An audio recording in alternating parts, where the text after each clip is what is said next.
UNHCR Country Representative Faida Abdallah, members of the diplomatic corps, heads and representative of humanitarian agencies, including WFP, LWF, DRC, NRC, RCK, and HI, U.S. Ambassador Ketura Brown, government officials ambayo wamefika hapa na viongozi kutoka Turkana County Assembly, waheshimiwa MCS na watambua sana, na watambua viongozi ya refugees camp na wakahaji wa hapa Kakuma. Hamjambo? Hamjambo tena? Nataka nisikie mpaka watu wa Nairobi wasikie leo tuko hapa Kakuma. Hamjambo? Basi hiyo kidogo imeenda mpaka Nairobi. Basi mtaniruhusu kidogo tu nisome kwa lugha ya Kiingereza, alafu baadaye kwa sababu ya ile demokrasia ambayo Nanoka aliwauliza niweze kuzungumza machache kwa Kiswahili, na pia niweze nijibu maswali machache ambayo wale viongozi ya refugees kama walisema, ili tuweze kuendelea mbele. It is my pleasure to address this distinguished gathering and acknowledge that the 2019 World Refugee Day is commemorated at a time when the UN Refugee Agency has reported a record of 68.5 million forcibly displaced people worldwide. 40 million of these people are internally displaced, while 25.4 million are refugees, and an additional 3.1 million are asylum seekers in various countries across the globe. Developing countries, including Kenya, has hosts close to 85% of the world displaced people. On this day, we gather to stand in solidarity with the world of forcibly displaced people. We also stand in solidarity with the host communities and countries whose have welcomed the refugees and offered them support. Current trends indicate that massive displacement occur in developing countries, which at the same time end up hosting most of the displaced population. For instance, out of the 3 major refugees producing countries in the world, one is in an East African country, South Sudan, with 2.5 million displaced people, while the first 2 are from Asia, Afghanistan, and Middle East, Syria. The common denominator that results in the displaced population in the 3 named countries is conflict. Kenya hosts more than 476 refugee asylum seekers being from neighboring countries. Out of this population, more than half of the refugees are from Somalia, while others are from the neighboring Horn of Africa and the Great Lake region. The Somalia refugee situation has remained protracted for close to 3 decades, though we still remain optimistic that a permanent solution will be realized in the near future. The protracted Somalia refugee situation notwithstanding, we continue to receive asylum seekers due to existing a new conflict in our region. We are grateful that we have walked this journey with the support from UNHCR and other humanitarian agencies.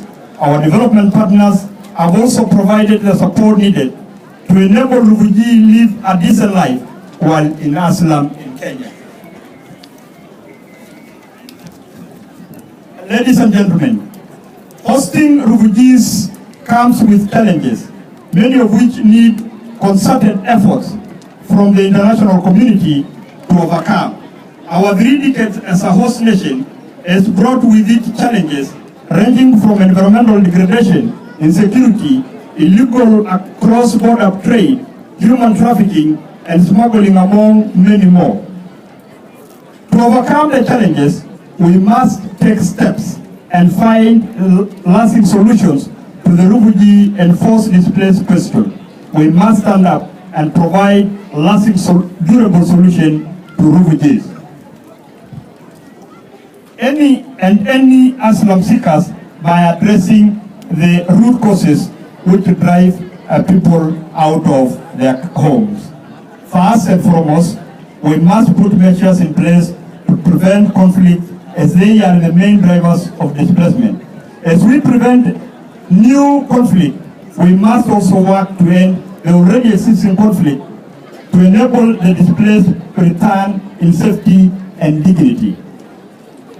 Beside conflicts, we must also address environmental degradation as well as man-made and natural disasters, as they also trigger displacement. Further displacement of the population. As a region, we must therefore be proactive in conflict prevention and peace building. In our efforts to address the root causes, we will continue to support peace building initiatives in our country. We also call upon our partners and the international communities to support efforts to alleviate poverty, reduce disaster risk, and provide development assistance to countries of origin. This will create conditions for the return of many of the refugees to their home countries. Ladies and gentlemen, we are cognizant of the fact that as UN member state and as signatory to the 1951 Refugee Convention, we are obligated to offer asylum to people fleeing to persecution. This we have done for many decades.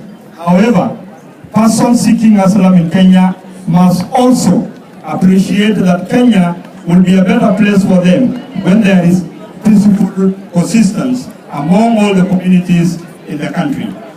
Violent protests experienced in recent months among refugees in Nairobi will not be allowed. We expect refugees to familiarize with the Kenyans' laws. Our laws remaining abiding during their stay. They must remember that they too are under obligation to respect the laws of the country and the culture of the communities that host them.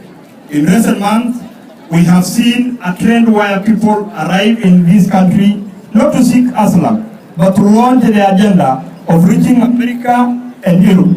Such people are taking advantage of the humanitarian space for selfish gain at the expenses of the genuine refugees. Some of the refugees are violently agitated for preferential treatment in the provision of service to them. This cannot be allowed to continue, as well as all refugees will be served according to existing laws and regulations. Kenya's asylum space remain available to genuine asylum seekers and not for people whose only claim is to asylum is resettlement. Ladies and gentlemen, I wish to assure our partners that the government will ensure they all operate in secure environment, and for this reason, ask the UNHCR to continue supporting the many refugees who need assistance. UNHCR should not be distracted by the less than 200 individuals who have formed a habit of threatening their personnel. Clearly, those threatening UNHCR or government staff are not genuine refugees. As government, we will explore other solutions for such people.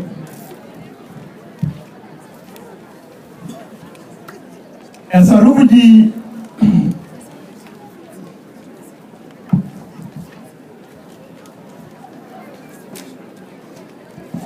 ladies and gentlemen, as I conclude, I wish to inform that the first phase of the National Integrated Identity Management System, NIMS, commonly known as Huduma number, registration ended successfully. The first phase was concluded with a few refugees having been registered. When the second phase is rolled out, all refugees are advised to avail themselves to be registered.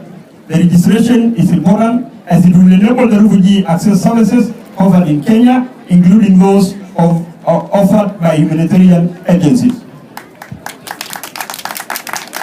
I wish once again to thank all the humanitarian and development agencies which support refugees in Kenya.